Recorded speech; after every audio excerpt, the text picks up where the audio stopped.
Ahimsa, véganisme, pythagoricisme, antispécisme, mais d'où ça vient cette mentalité de paix avec les animaux? Si vous vous posez cette question, alors cette vidéo est faite pour vous. Bienvenue à toi, cher spectateur, dans ce voyage à travers les âges dans lequel je t'emmène.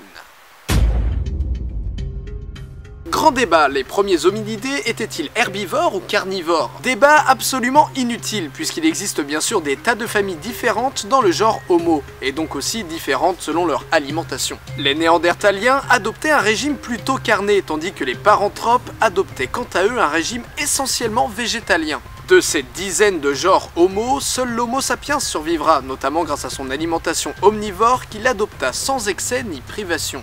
L'idée populaire des premiers Homo sapiens en fait des personnes un peu bébêtes, qui ne savent pas trop où ils vont. Mais la science prouve qu'ils étaient en réalité très loin de cette image. Homo sapiens était intelligent, conscient de son environnement et a su adapter son alimentation pour répondre à ses besoins. Tout d'abord très bon cueilleur, mais se nourrissant aussi de corps de petits animaux morts et d'insectes, sa migration hors de l'Afrique fit de lui un redoutable tueur. Pour survivre dans ces températures plus basses, Homo sapiens passe de charognard à chasseur. Sans viande ni fourrure dans ce grand voyage, peut-être que nous ne serions pas là pour en parler.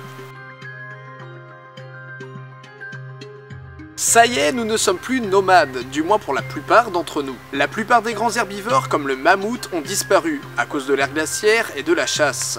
Alors nous construisons des villages et commençons l'agriculture et l'élevage d'animaux. Nous découvrons le lait, et la consommation de viande et l'utilisation de peau et de fourrure animale semblent primordiales à notre survie loin de l'Afrique. Mais progressivement, certaines parties du monde semblent s'éloigner d'un mode de vie basé sur l'utilisation des animaux, poussé par plusieurs facteurs, comme le fait qu'il n'est plus nécessaire à présent de se reposer sur d'autres espèces, la santé, l'argent, les interdits religieux, la paix, ou encore cette notion de pureté physique et spirituelle qui commence à apparaître dans de nombreuses légendes.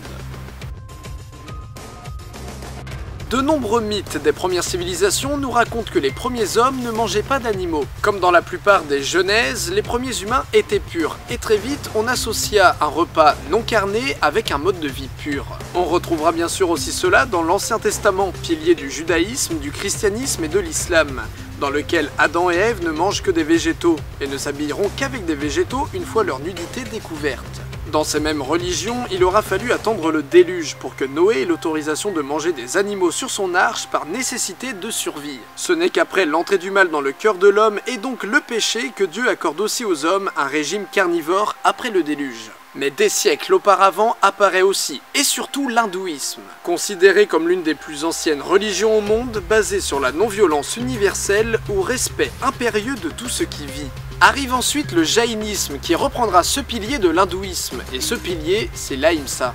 D'ailleurs, l'ahimsa était présente des siècles avant l'apparition de ces deux religions, depuis la préhistoire indienne. Ainsi, ce sont des millions d'êtres humains qui commencent à s'éloigner de la viande en Inde et dans les territoires voisins, alors que ces mêmes humains n'en mangeaient déjà que très peu. L'Égypte antique est souvent citée comme l'une des civilisations qui consommait aussi le moins de viande. En Égypte antique, les animaux étaient divinisés et ils pouvaient se plaindre aux dieux de la violence humaine une fois dans l'au-delà. Durant l'Antiquité, en Grèce, on ne mange que très rarement des animaux, pour des questions financières ou religieuses. La viande est un produit cher et réservé aux riches, et on ne mange que les restes des animaux sacrifiés pour les dieux. Mais divers commerces autour de la viande existent cependant, ainsi que la chasse dans les campagnes. La viande commence à avoir une valeur sociale. Mais l'orphisme et le pythagorisme, deux courants philosophiques grecs, proscrivent et condamnent le meurtre animal. Pythagore enseigna à ses élèves de ne pas manger d'animaux, ou d'œufs, ou de ne pas s'habiller avec de la laine, mais continuera cependant à manger de la viande lors des sacrifices afin d'obéir à ses devoirs religieux.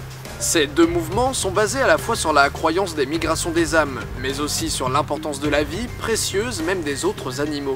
Socrate et Platon, eux aussi, ne mangeront pas d'animaux, ne s'habilleront pas avec des animaux, mais c'est plutôt à des fins économiques et politiques. Socrate dira d'un régime végétalien que ce régime permettrait à une nation d'utiliser intelligemment ses ressources agricoles.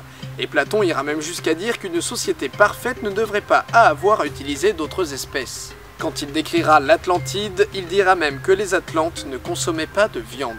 Malgré tout, ces mouvements disparaîtront, notamment avec Aristote qui installa dans les pensées de tous une hiérarchie du règne animal, en plaçant l'être humain au-dessus de tous, et lui donnant donc le droit de faire ce qu'il voulait des autres animaux. S'il y a bien deux figures qui vont bouleverser la face du monde, c'est Bouddha et Jésus quelques siècles plus tard. On dit d'ailleurs que leurs enseignements étaient rigoureusement semblables, même si la parole du prophète des chrétiens va changer au fil des siècles.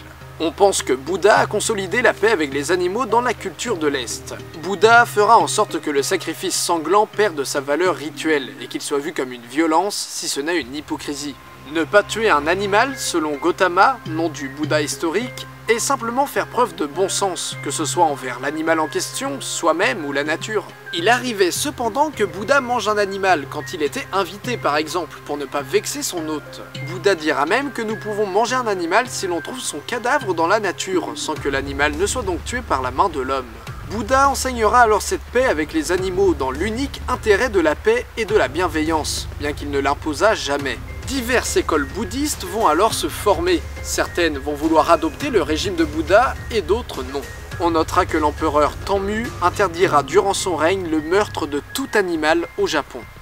Pour Jésus, sa paix avec les animaux n'est pas entièrement reconnue. S'il est créé comme Adam, alors il ne devrait pas en manger. Son appartenance au mouvement essénien est aussi très souvent débattue, mais les Esséniens ne mangeaient pas de viande eux non plus. En effet, il est dit que l'ange Gabriel aurait déclaré « Tu ne mangeras pas ce qui a des yeux et ne porteras pas de cadavre à ta bouche ». Si Jésus est différent d'Adam et qu'il n'a rien à voir avec les enseignements des Esséniens, certaines phrases qu'il a dites semblent prouver sa bienveillance envers les autres de formes de vie animale. Dieu a ordonné à vos ancêtres « Tu ne tueras point », mais leur cœur était endurci et ils ont tué. Alors Moïse a souhaité qu'au moins il ne tue pas d'hommes, et il a accepté qu'il tue des animaux. Alors le cœur de vos ancêtres s'est endurci encore davantage et ils ont tué aussi bien des hommes que des animaux. Mais je vous le dis, ne tuez ni hommes ni animaux, ni la nourriture qui va dans votre bouche. Car si vous mangez de la nourriture vivante, cette même nourriture vous animera. Mais si vous tuez votre nourriture, la nourriture morte vous tuera aussi. Car la vie ne vient que de la vie, et de la mort vient toujours la mort. Ceux qui mangent la chair d'animaux deviennent leur propre tombeau. Je vous le dis honnêtement, l'homme qui tue sera tué. Celui qui tue un être vivant pour sa chair mange la chair d'un homme mort. Beaucoup d'historiens estiment que Jésus ne consommait pas de produits d'animaux, si ce n'est des poissons de temps à autre qui seraient dénués d'âme selon les juifs de l'époque. Des savants de la Bible confirment aussi ce fait, ce qui expliquerait un régime semi-végétarien chez les tout premiers chrétiens. Comment faire une vidéo sur le véganisme dans l'histoire sans parler de l'époque romaine? On a souvent cette image de grands banquets où les Romains mangeaient des fruits en abondance, mais ça n'a pas toujours été le cas. Au début, on ne mange pas trop et on ne mange que des petits repas de fruits, légumes et céréales. Le meurtre des animaux est interdit si ce n'est lors des jours de fête pour les sacrifices religieux. Dans ces jours de fête, on mangeait donc les restes de l'animal sacrifié même si trop en manger était interdit. Avec l'expansion du territoire de l'Empire, les Romains découvrent de nouveaux légumes et nouveaux fruits, commencent à manger avec plus de plaisir et renouvellent leurs habitudes culinaires. On ne mange toujours pas réellement d'animaux, même si le lait, le miel ou les œufs par exemple commencent à s'implanter. Ce choix n'est pas trop en rapport avec une question de paix animale, mais plutôt une question de santé ou d'hygiène. Au fil du temps, les riches découvrent, grâce aux autres civilisations, les plaisirs de la chair animale. Et c'est ainsi que les plus aisés des Romains auront le droit au privilège de la viande pendant plusieurs siècles.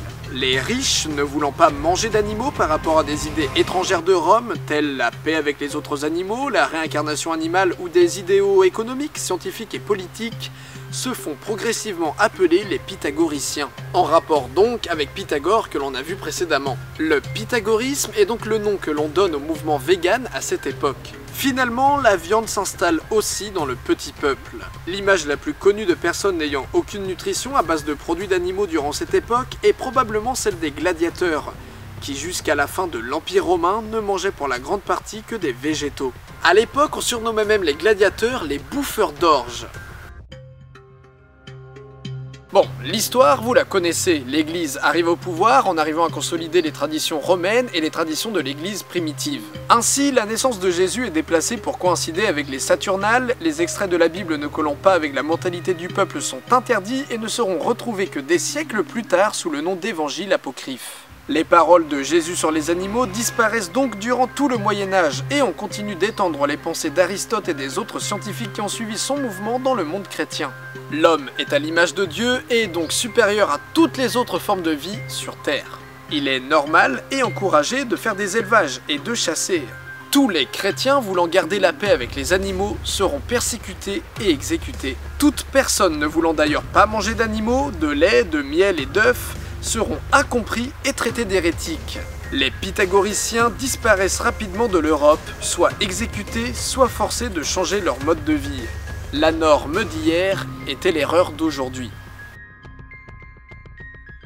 La viande se démocratise un peu partout dans le monde. Comme on vient de le voir, les animaux deviennent nécessaires dans le monde européen, et il est d'ailleurs déconseillé de ne pas en manger. On mange aussi beaucoup de viande en Russie. En Afrique, les animaux ne sont plus divinisés depuis longtemps et deviennent comme en Europe des objets de consommation. Les animaux pourront même servir de monnaie sur le continent africain et le bétail pourra aussi servir d'ascension dans la société.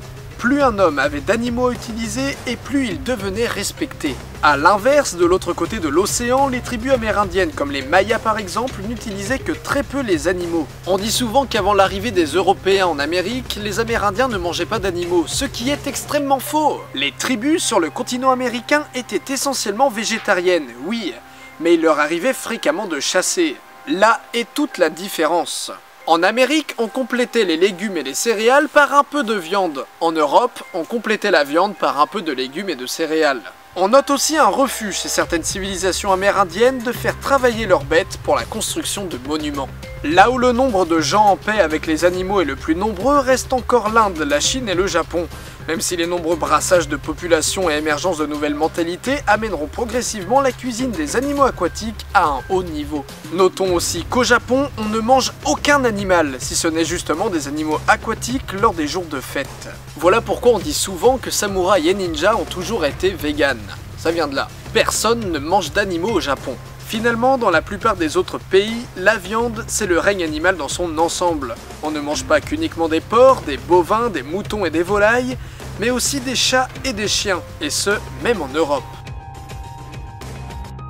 Des siècles passent, et on n'entend plus parler de paix avec les animaux, si ce n'est en Inde ou dans quelques coins isolés de l'Afrique. Mais les mentalités vont progressivement changer, et naît alors Léonard de Vinci.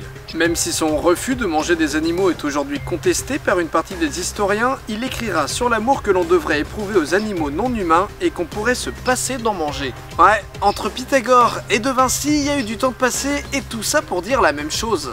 Thomas Tryon, auteur du XVIIe, serait le premier grand défenseur de la cause animale et affirmerait que de ne pas manger de chair nous rapprocherait de Dieu.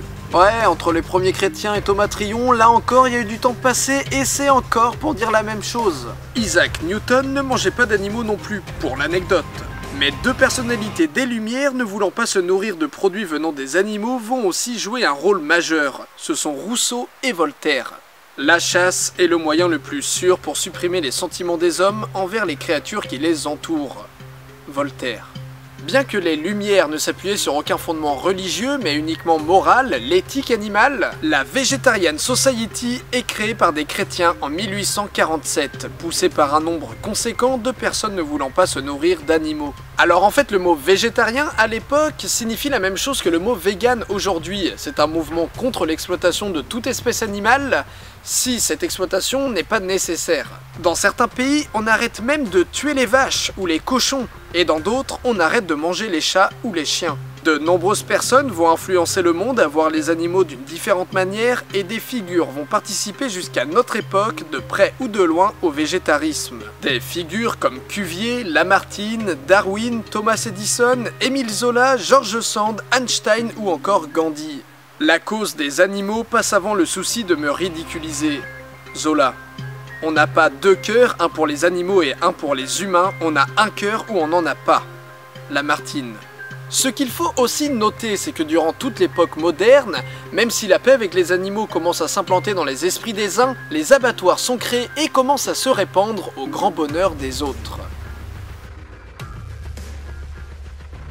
L'un des éléments les plus récents, vous le connaissez, ce sont les camps d'extermination et de concentration durant la Seconde Guerre mondiale. La comparaison de la Shoah et la situation des animaux est une expression courante visant à montrer que pendant quelques années, juifs, handicapés, homosexuels et autres cibles d'Hitler étaient traités de la même manière que l'on traite les animaux dans les abattoirs. Hitler se disait végétarien, même s'il ordonnait de tuer les animaux domestiques des juifs et continuait de manger ses plats préférés à base de viande. Même s'il était donc une sorte de faux végétarien, il est assez intéressant d'observer la stratégie d'Hitler quant au destin des juifs. Destin semblable aux animaux qu'il se vantait d'aimer. Amenés par wagons à bêtes, dormant les uns sur les autres, forcés à travailler, forcés à se faire tester des produits, forcés à être exécutés, les victimes du Führer n'étaient plus que des animaux aux yeux des forces allemandes. Une fois la guerre terminée, de nombreux survivants au camp de concentration devinrent végétariens. Ils ne voulaient plus faire subir à d'autres espèces ce qu'ils venaient de traverser. Isaac Bashevis Singer, écrivain juif célèbre, dit « Quand on en vient aux animaux, tout homme est un nazi ». Malgré ce petit mouvement qui restera anodin, les États-Unis implantent leur modèle partout dans le monde. La viande après la guerre est partout. L'Inde et le Japon ne découvrent que réellement la viande à ce moment-là.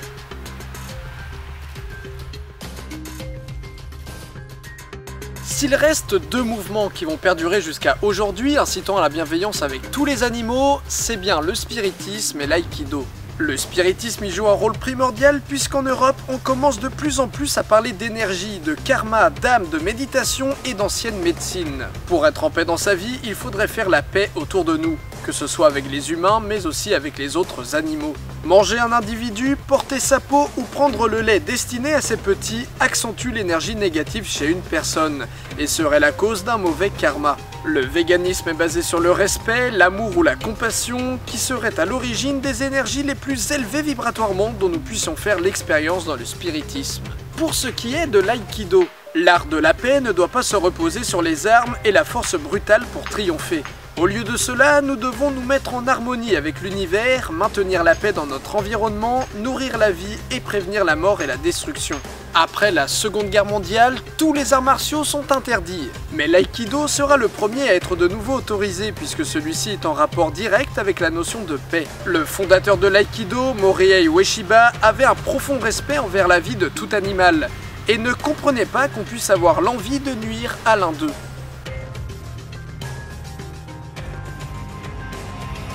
Les végétariens d'hier sont les véganes d'aujourd'hui. Le mot vegan est inventé car de plus en plus de personnes se disaient végétariennes, mais mangeaient tout de même des œufs ou des produits laitiers, portaient de la fourrure ou du cuir ou achetaient des produits testés sur les animaux. Un vegan aujourd'hui en France est donc une personne qui ne participe pas à l'exploitation des animaux. Un végétarien ne mange pas d'animaux mais peut en manger ses produits et un végétalien ne mange rien de ça. Les mots végétarien et végétalien sont donc des régimes alimentaires, tandis que le mot vegan est un mode de vie en dehors de l'assiette. Mais attention parce que là c'est le gros bordel, c'est pas pareil dans tous les pays. Dans certains endroits, quand on est végétarien, on ne mange pas non plus de fromage car celui-ci est créé avec de la présure et donc a engendré la mort d'un animal. En Inde par exemple, un végétarien ne mange pas d'œufs. Aux États-Unis, le mot végétalien n'existe tout simplement pas, car quitte à ne pas manger d'animaux et de leurs produits, quitte à arrêter toute forme d'exploitation. Ouais, c'est le bordel, le mot végétarien, selon l'époque ou le lieu, ne veut pas du tout dire la même chose. Bien qu'il était finalement assez simple d'être contre l'exploitation animale pendant des siècles, on pourrait croire que notre époque est rude pour le mouvement vegan. En effet, de nos jours, beaucoup de choses sont testées sur les chiens, rongeurs ou singes, comme la plupart des gels douche, préservatifs ou produits WC. Certaines choses dont on n'utilisait pas de produits d'animaux auparavant en utilisent à présent, comme certaines bières par exemple. Les véganes donc, qui sont contre l'exploitation animale, sont aujourd'hui entièrement acceptés en Europe, où l'on trouve de nombreux restaurants et supermarchés écartés du trafic animal.